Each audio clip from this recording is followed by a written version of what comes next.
Hi, everybody. Today is Thursday, October 30th, 2025, and our dear friends, Richard Wolff and Michael Hudson, are back with us. Welcome back. It's good to be back. Let me start, Michael, with you. What is your understanding of the meeting between the two presidents, Xi Jinping and Donald Trump? Before going to that, let me play a clip in which they're just getting together, handshaking between the two presidents. It shows the tone and the atmosphere there. Republic of China. Good to meet you. Great pleasure to see you again. Good to see you again. 很高兴在这里跟欢迎你。Me too. And we're going to have a very successful meeting, I have no doubt. 我肯定我们今天会有非常成功的会议。But he's a very tough negotiator. That's not good. 但是他是很强硬的谈判者哦，这不好。We know each other well. 我们相互之间非常了解。You see in the eyes of Donald Trump some sort of, I don't know, disappointment, some sort. He doesn't receive the way that he wants to greet, Xi, and he didn't get the feeling from Xi. But what's your understanding, Michael, when it comes to the meeting, and how do you find it? It was positive, negative, something between the two? What is positive? It's positive that China resisted giving up to unlike Japan and Korea, that totally surrendered to Trump's demands. You'll notice in that clip you just showed, once Trump put his hand on Xi's back, Xi straightened sort of and put on his frozen smile. So you could see that that sort of told the picture right now. The buildup to all of this was that it was going to be a positive meeting, and I think that China orchestrated the whole meeting to enable Trump not to get angry and to do what he usually does, and says the meeting is a great success. And in fact, after the meeting, Trump said on a scale of 1 to 10, this was a 12. Well, what did China, as I look at what seems to have come out, it wasn't a 12 at all. It didn't really move forward. And indeed, the US plans were turned down. But Xi had sort of enabled Trump to get what he really wants, a public relations nice picture of increased soybean purchases. Okay, so this is not Brazil's harvest season. This is America's harvest season. 3 big ships are going to be carrying soybeans. So Trump can say, look, farmers, I've done something for you. And there are a couple of other things, modest concessions that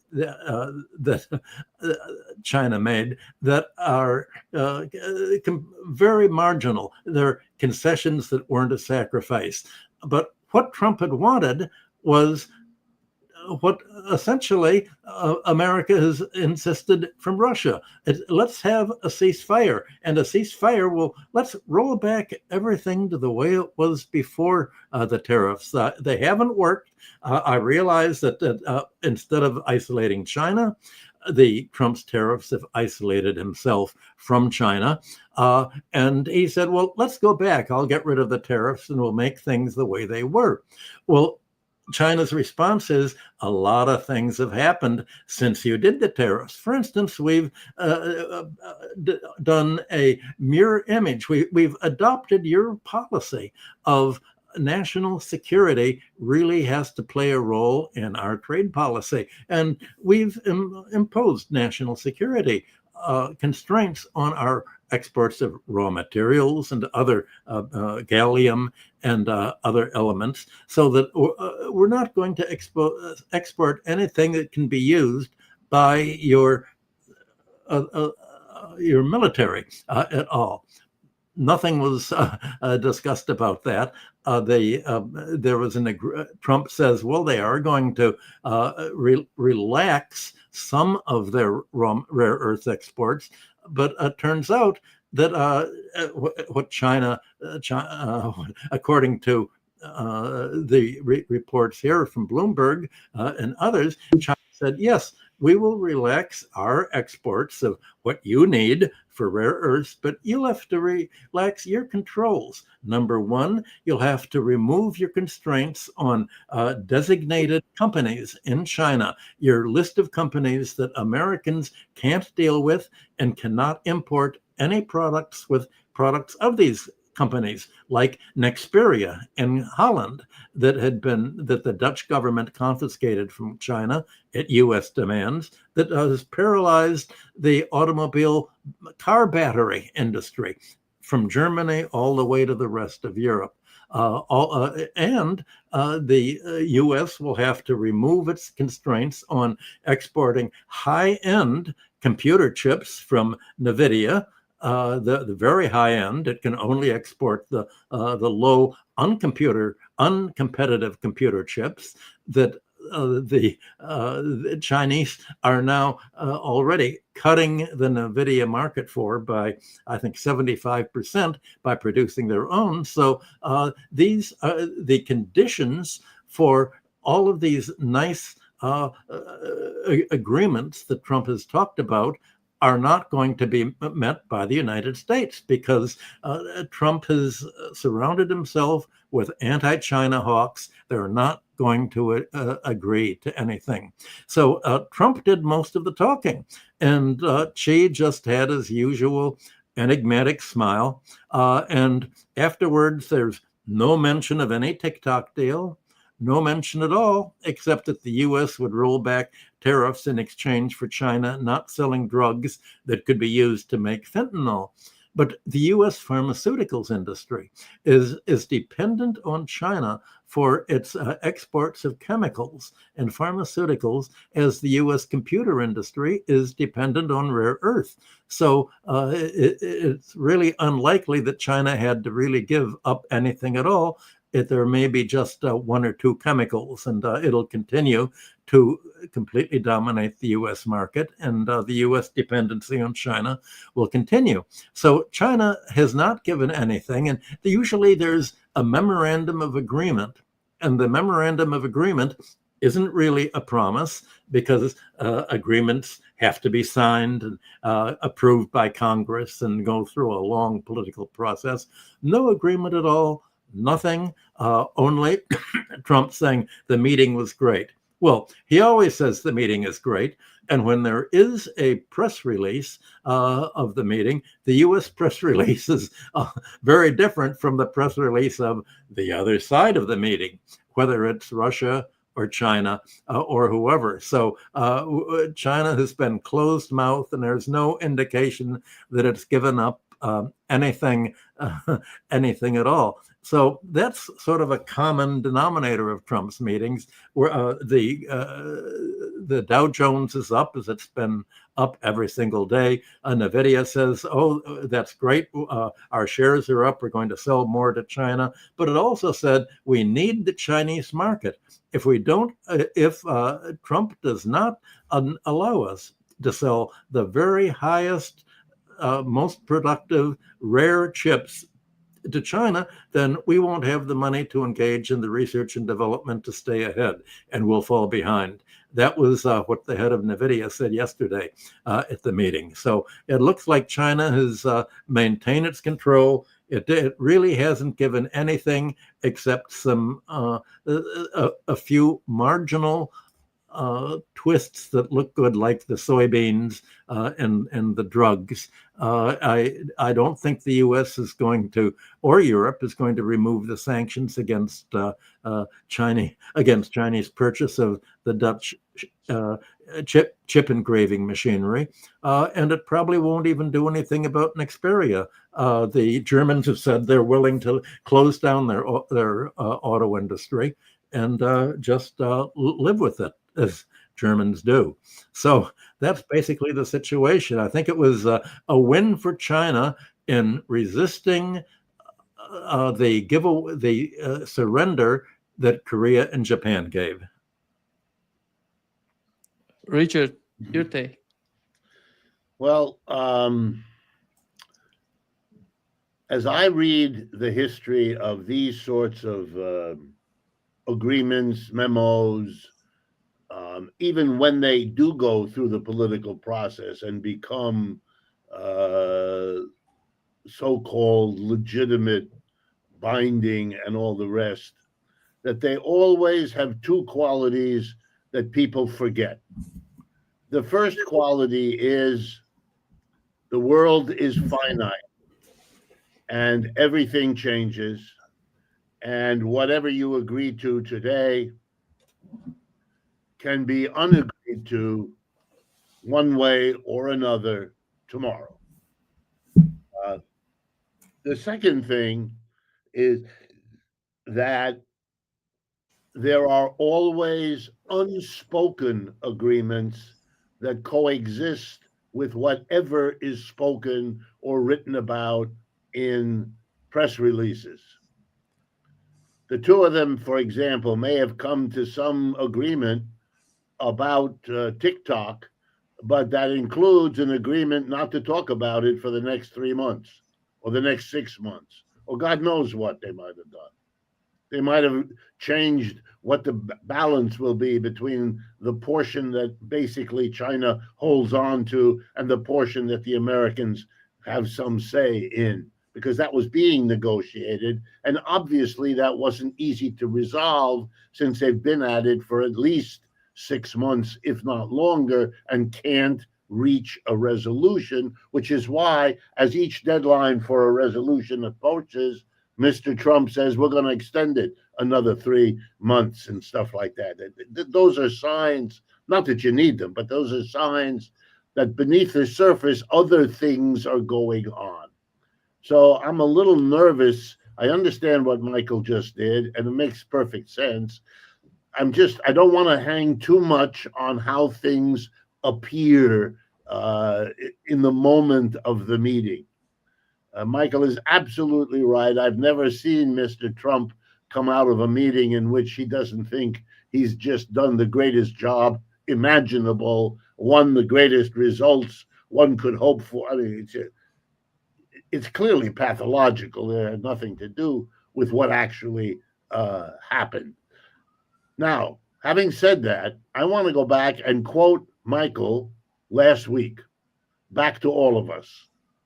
Last week, or it might have been 2 weeks ago, Michael went through a very, very good rendition with humor of what had happened with the deals made between the United States and South Korea on the one hand and Japan on the other, in which the flim-flam that we've been watching for the last 8 months was exercised. Remember, you hit them with a high tariff, and then you offer, in return for lowering the high tariff to something less, a deal, but that it requires the commitment of hundreds of billions of dollars, say over the next 5 or 10 years, to be invested in the United States.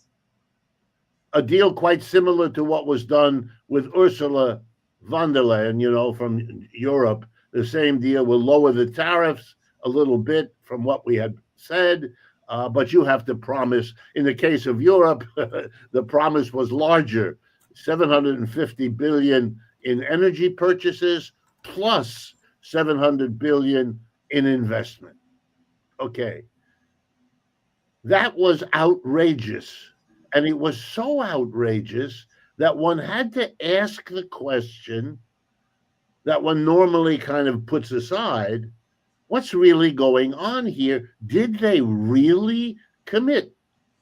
How in the world, just between you and me and the lamppost, how do the European politicians commit to stand in front of their own people and explain that they can't sustain their free education or their free transport or their subsidized housing or their national health service because they don't have the money, since they're spending a fortune on American liquefied natural gas and investing in America?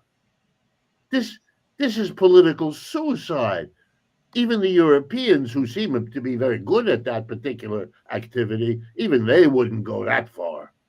So my suspicion, listening to Michael lay it all out, was that these people are making agreements having absolutely no intention whatsoever of doing this. They have figured out, and I'm going to quote Michael again, they have figured out what Michael just said about Xi Jinping. He stands there, he has, if I may quote him, an enigmatic smile. And, he lets Mr. Trump do what he likes to do, which is appear to be in charge, appear to be having a great time, and appear to be successful at whatever he set out to do. Let him do it. Who cares?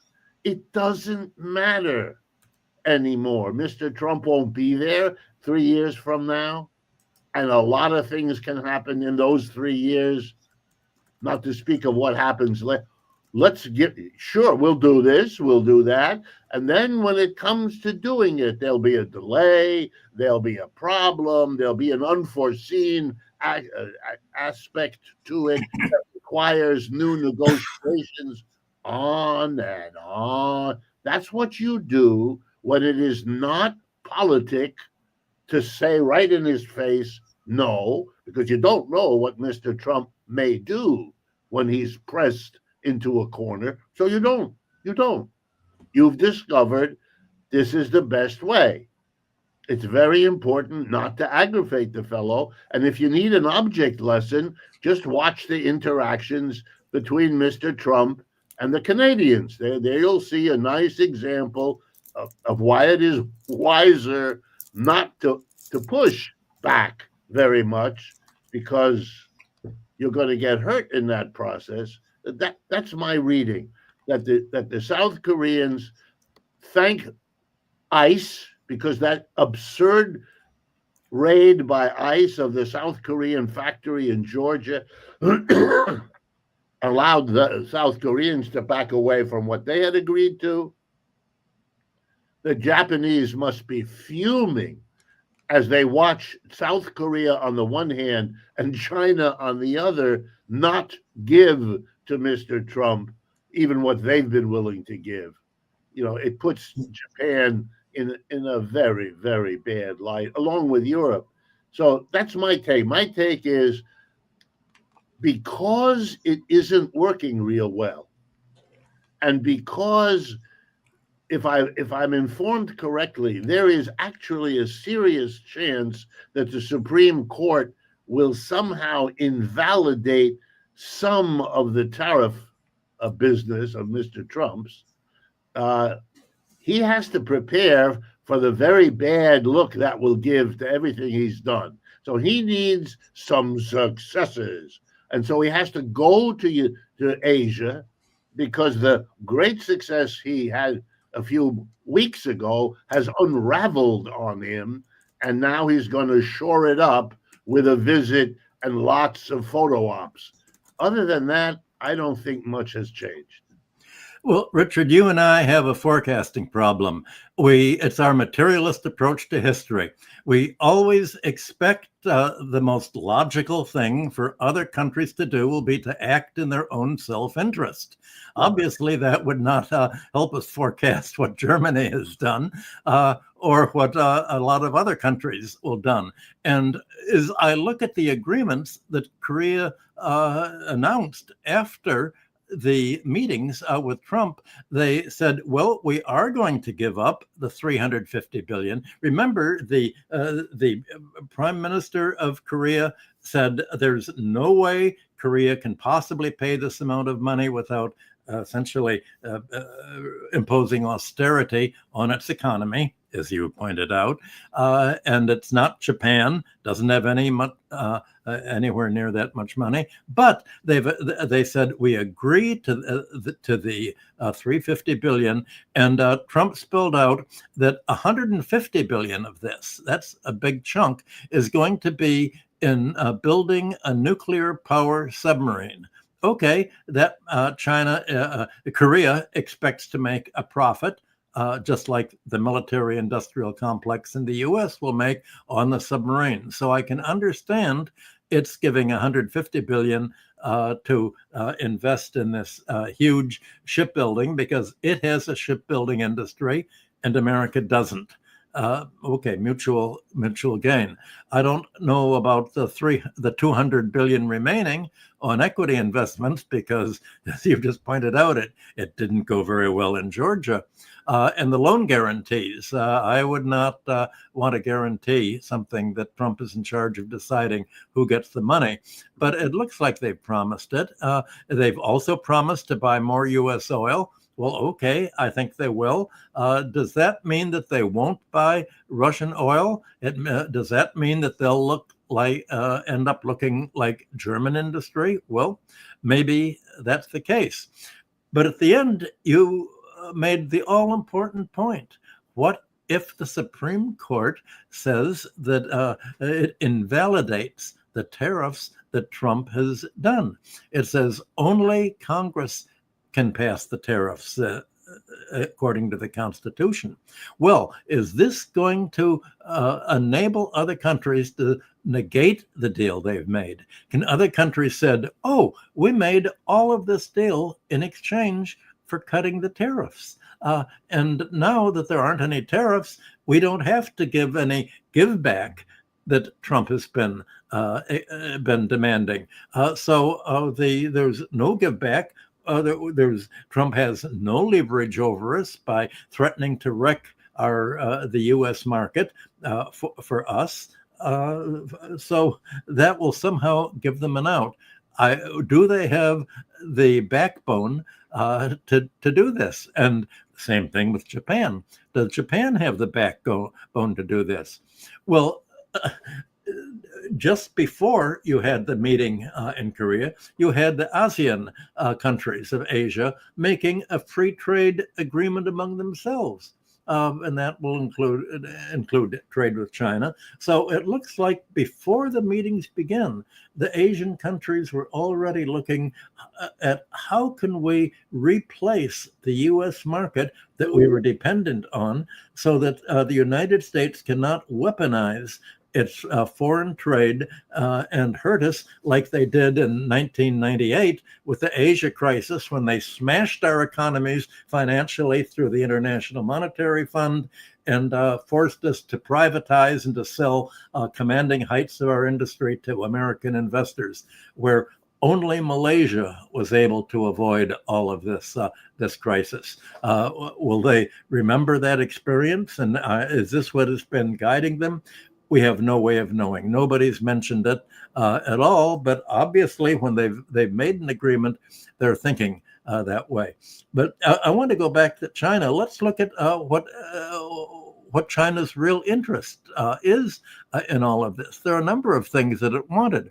For instance, if China was to say, here is what we want, one of the things that it wants is to reduce all of the constraints on China. For instance, one of the main things it's developed is its own airplane industry to compete with that of Boeing, Airbus, and the Brazilian aircraft industry.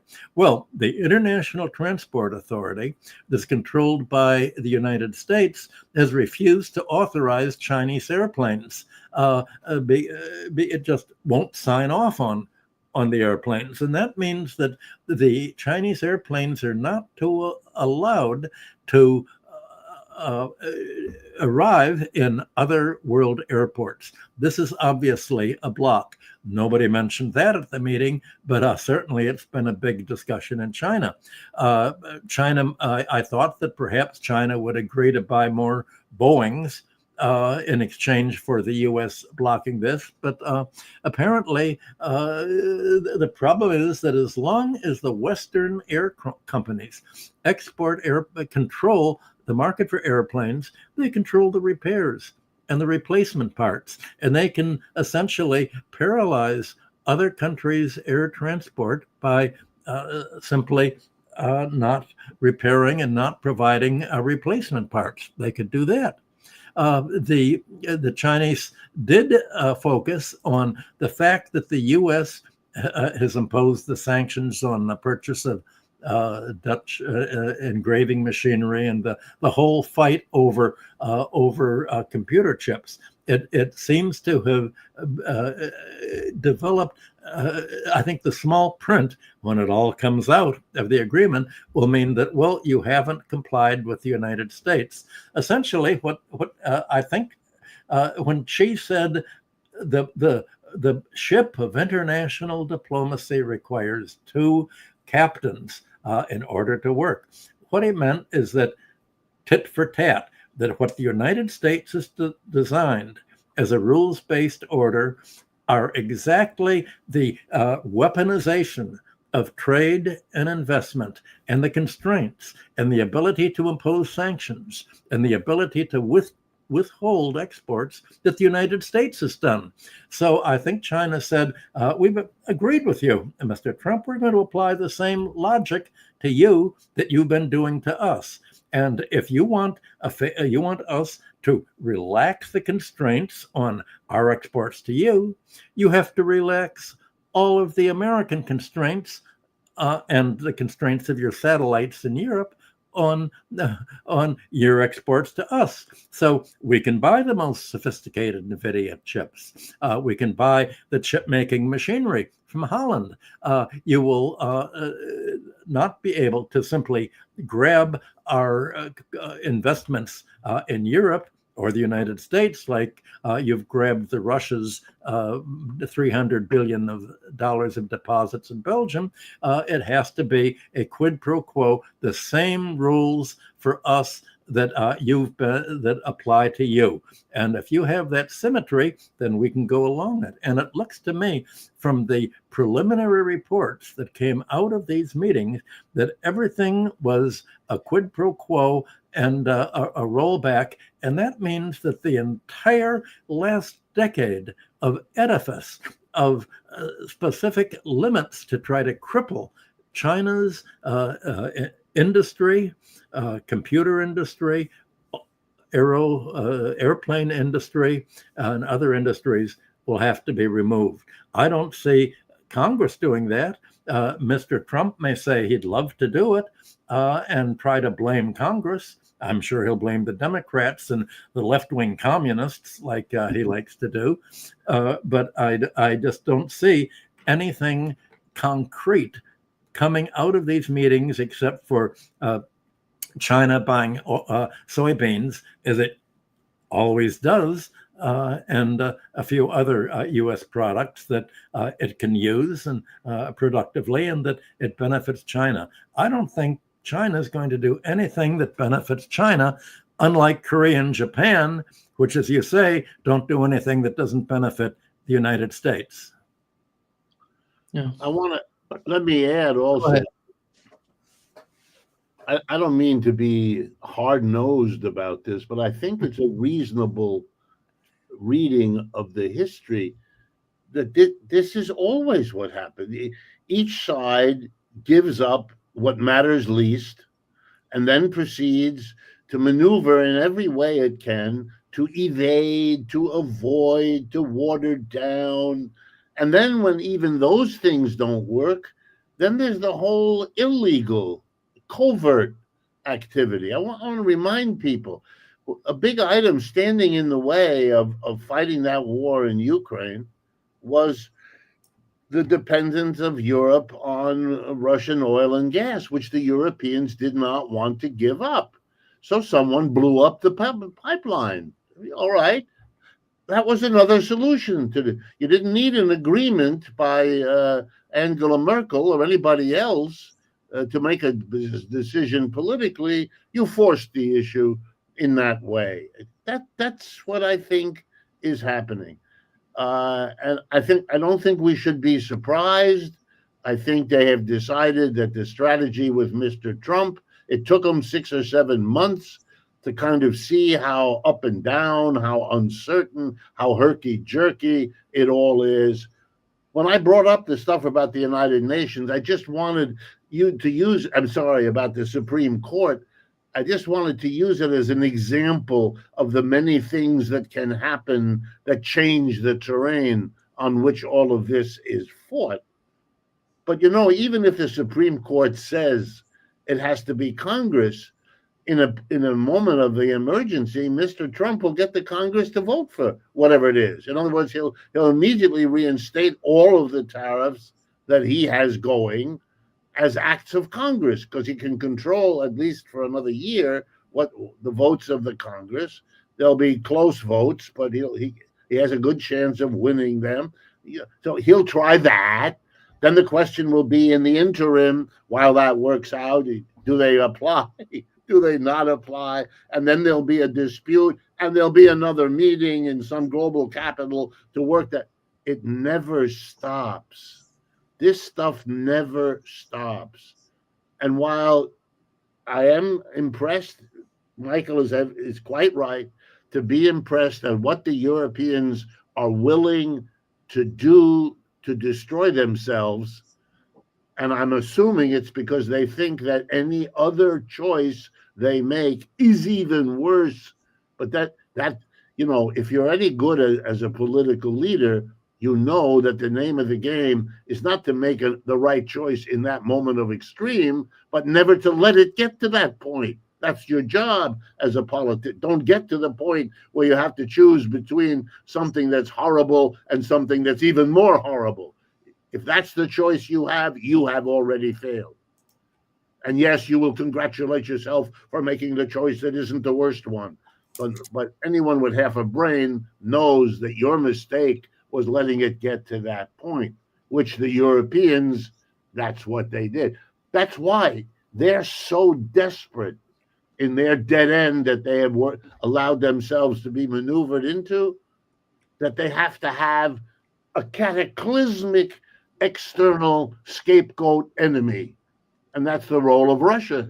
Mr. Putin has become Stalin all over again, only hyped up even further, because you have to hype your dangerous enemy because you've done such a terrible job of coping with your existential problems. That's what happens. It's really partly what happened in the United States as well. We overdid the neoliberal period. We wiped out large sections of the American working class's well-being, and then we're surprised that in reaction, that working class brings Donald Trump into power. You've let this happen. The ruling class in this country let this happen. It's on their watch. They're the ones who were gung-ho. They're the ones who must be, at least the few of them who are smart, must be wondering over the last few years when Xi Jinping leads the world in advocating multilateralism, multinationalism, free trade, an open economy in the world, and the United States is closing itself quickly into economic nationalism. And yes, the end result of that dichotomy is one or the other will give. And if Michael is right, and I think he is, then Mr. Xi Jinping has announced, okay, if that's the way you want to play this game, we will play the nationalist game, and we're in a better position to do that than you are, which is correct. The ASEAN agreement, look at that. That is in a momentous evasion of what the United States is trying to do.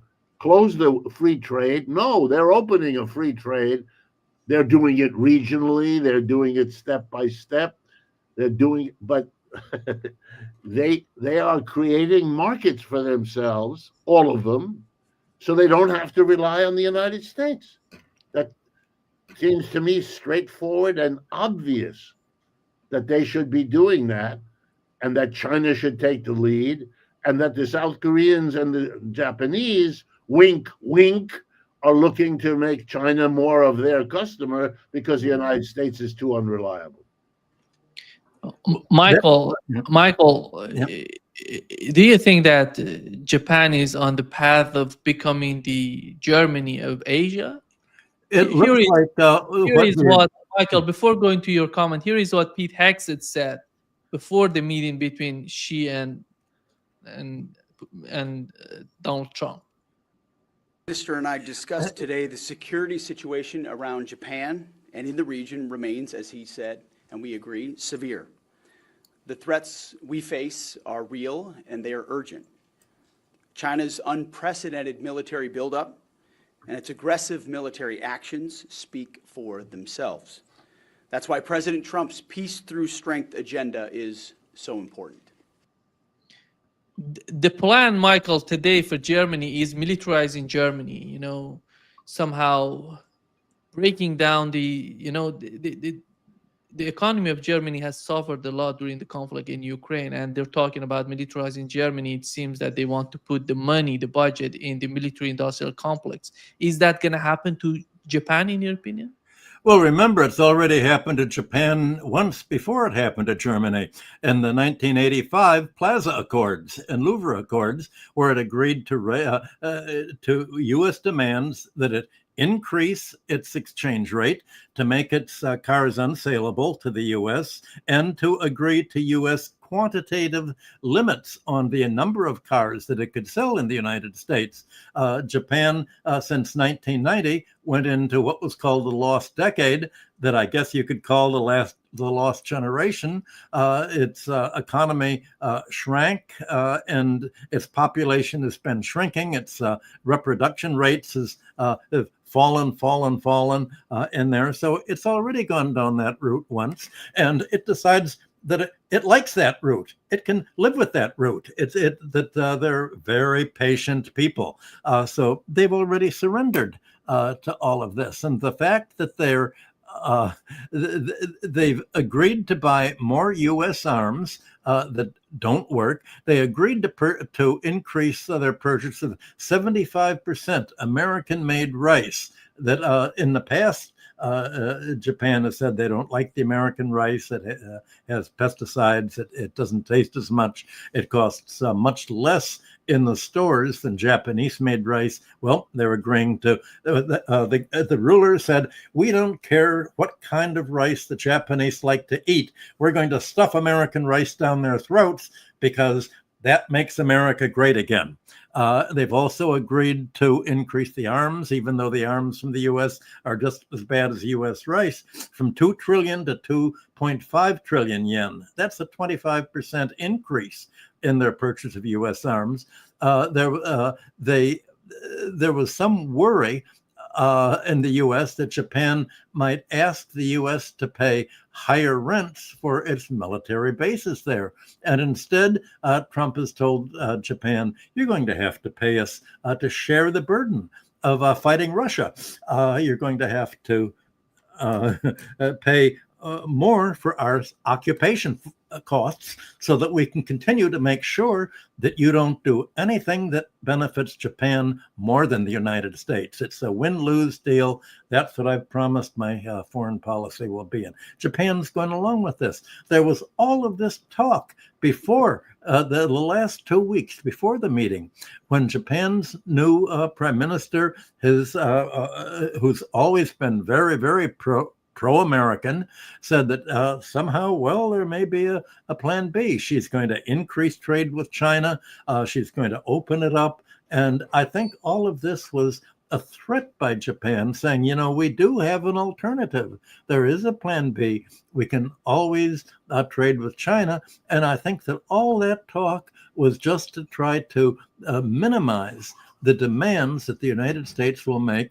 But the United States tariffs are still being imposed pretty heavily on Japan's car exports. But the important thing is that the whole automobile industry is changing to electronic vehicles, and that's where China has such a vast price advantage in low-cost, battery-driven electronic cars that it threatens not only the U.S. and German and European car industry, but the Japanese and Korean car industries. That's what somehow nobody was talking about in all of this. But this is the real thing, that if Japan cannot export its cars to the U.S., and Trump is imposing, I think, a 15% charge on them, which still gives Japan enough of a competition for gasoline-powered automobiles. But it doesn't. The question is, what's going to happen to the electronic vehicles, especially now that Trump has fought with Elon Musk about over the electronic cars. And if he really gets in a fight with Musk, he can say, okay, I'm going to let in the Chinese automobiles, and so much for you. Japan also agreed to continue to rely on U.S. oil, not to try to to continue its talks with Russia, to end World War II, and who's going to control what islands by agreeing to buy more U.S. oil, more Russian oil. It's agreed not to do that, and we should realize that one of the things that was not discussed after the meetings between the U.S. and China is what about all of the U.S. Rules against Russia exporting the oil that the U.S. sanctions were going to punish countries and banks and industries and shipping companies that bought U.S. oil. Well, apparently, the United States is not going to enforce these rules against China. It is going to enforce them against India, but not against China. So it's what was not said about the meetings, what was not talked about. The discussions were the most important results of Trump's recent sanctions. And it looks like, to me, as if China said, we're not going to go with any of your sanctions. If you really try to sanction to prevent us from buying oil wherever we want for free trade, then we're going to avoid our free trade agreements with the United States. And I think you'll be the loser on that. There's one other thing I want to say about what Richard said about the ruling class in the United States, which he reasonably says they're not acting in their interest. Well, whose interest are they acting in? And I think if you look at whose interests are not being so damaged, it's not the industrialists that seem to be running the policy. It's the financial sector, the rentier sector, finance and real estate, the fire sector, and the Silicon Valley monopolies, and the oil industry. Their industries, their interests have all been supported, and the military-industrial complex.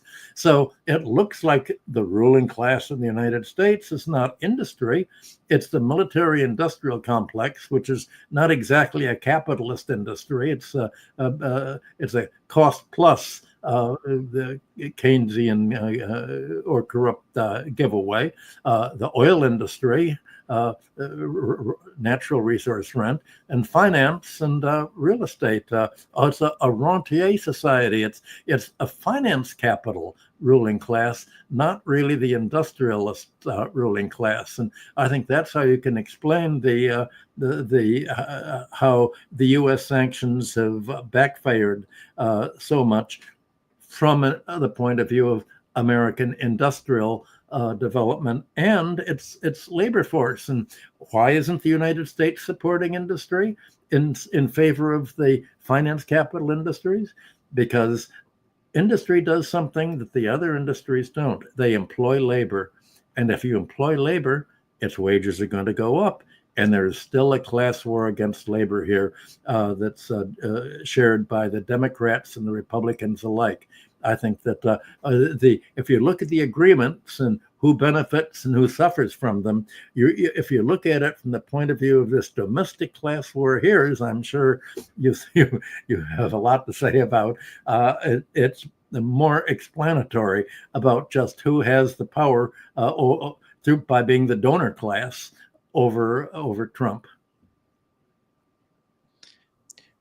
Richard, let me ask a question by our audience here. He asked it. Here is the question. Should China trust the safety of the soybeans it receives from the United States? What's your understanding of China and the behavior of China so far? Because as we know, the Chinese President Xi was talking the way that we want to cooperate with the United States. But is these two countries, is the United States willing to build trust in terms of the trades? Well, my assumption is they will test those soybeans very carefully. Most countries do a certain amount of that kind of testing when they import for all kinds of reasons. So my assumption is they will. If they complain and say that there's something inadequate about them, well, then you know something.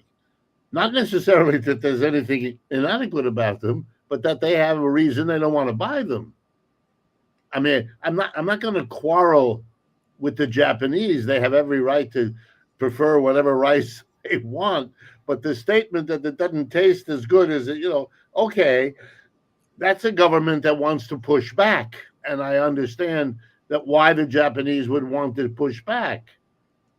For years, there's been a fight between the United States and Europe.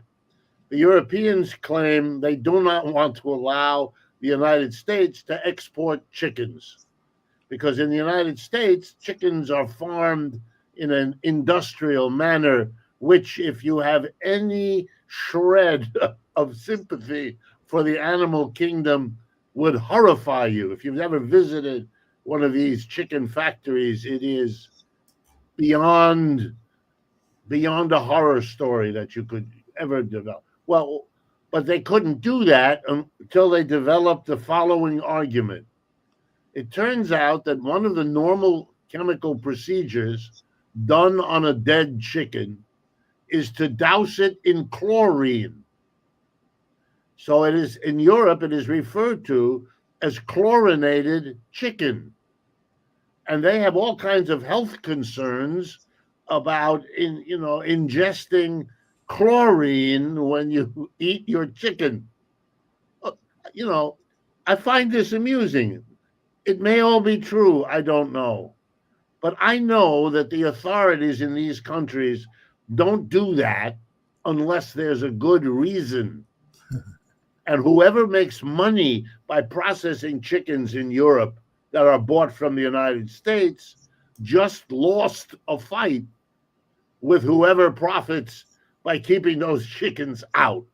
And the government made the decision which way to go and then called in the bullshit artists who come up with the argument about the chlorine, which may be true. I'm no chemist. I have no idea. You could go on and on and on. These kinds of arguments are an old established part of international negotiations over trade. Because in every quote unquote free trade period of time, interests were always at work trying to carve out exemptions. For example, throughout the whole neoliberal period of the United States, starting in if you want to call it that, in the 1960s, when the United States was, the top of the pile in the world economy, the United States carved out an exemption for pickup trucks. I think we've talked about this before. Starting in the early 60s, the United States negotiated a tariff, imposed it on everyone else. And the tariff applied to pickup trucks made outside the United States and brought in. In fact, I believe that was connected even to the chicken business. But in any case, the important point is a tariff was put on the pickup truck, giving American automobile producers a profit bonanza because they could block competition from Volkswagen and all the other Europeans who are able to produce a better, cheaper pickup truck. But now they couldn't bring them in because with the tariff, it was too expensive. And so suddenly Ford and General Motors, in the period when already they were facing competition that they could see they were going to lose, they had salvation.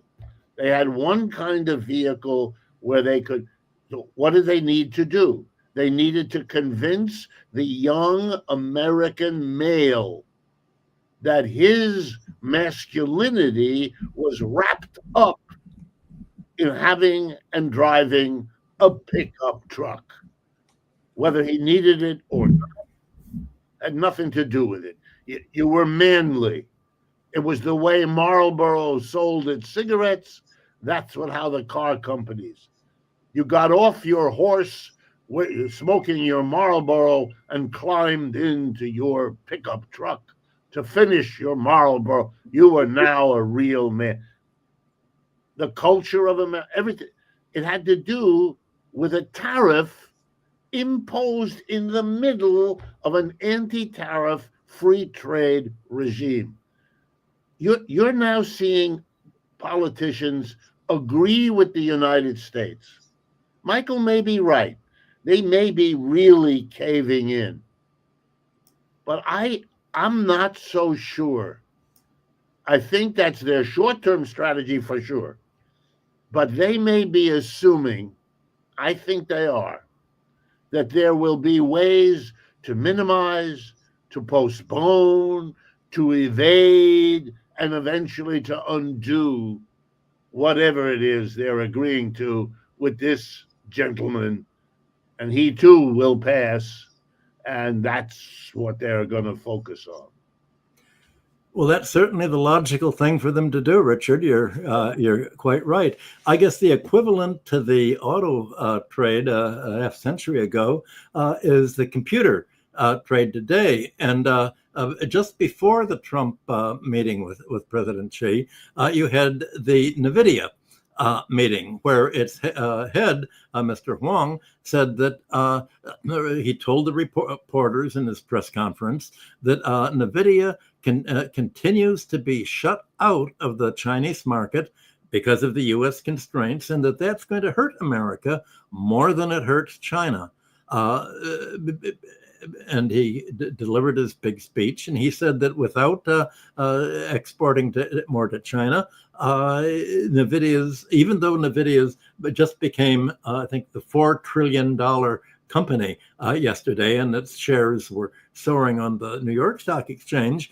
In Asian markets, the Chinese chip makers were soaring even more. They've jumped significantly with NVIDIA leaving the country. And so certainly the investors in China and investors in the Chinese stock market believe that the United States is not going to release its constraints on NVIDIA's advanced computer chip exports. And so all of that happy talk about if you do this, we'll do this, and everybody will be happy, those big ifs are not going to actually materialize. So I can say that this is probably, I can say more convincingly that this is going to happen for the computer chip market and America's agreements with China than I can say with Korea and Japan. But of course, each of these countries have minority parties. And you may see in the way to make your forecast come true, Richard, is for Korea and Japan voters to react just as European voters have done. They want to throw the rascals out of the current government. They say, the Korean voters say, we want to put Korea first, not America first. The Korean War is over.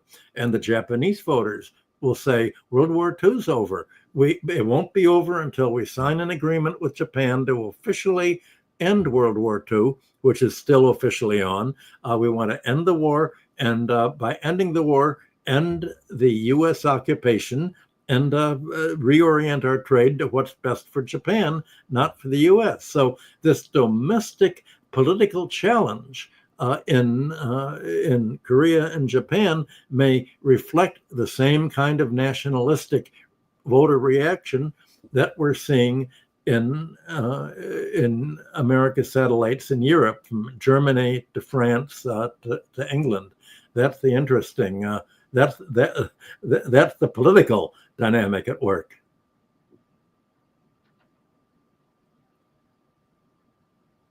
You're muted. Yeah, Richard, Europeans looking at what has happened between the two presidents, how do they feel in your opinion? How?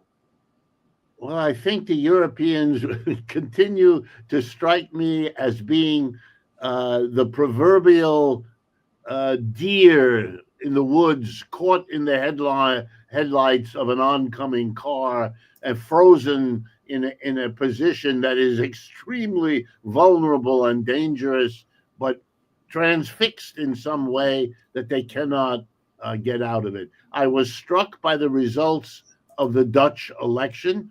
I'm no expert on Holland, but the right wing anti immigrant specialist was defeated in Holland over the last few days, and the kind of center left opponent was coming in.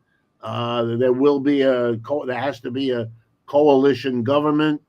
The Dutch have this notion of freedom of political choice. They had 15 parties contesting, most of whom got one or more seats in the parliament.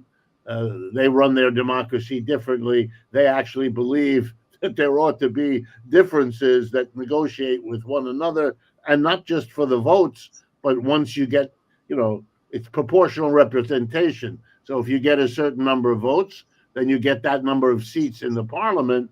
And so the negotiation is continuous, and you have to work out your differences. Fortunately, here in the United States, we don't allow anything like that. It's winner take all. So there's no negotiation once the election is over. And we call that democracy only because we don't know what the word means. In any case, the Europeans are in terrible, terrible, terrible shape. There's no other way to describe it.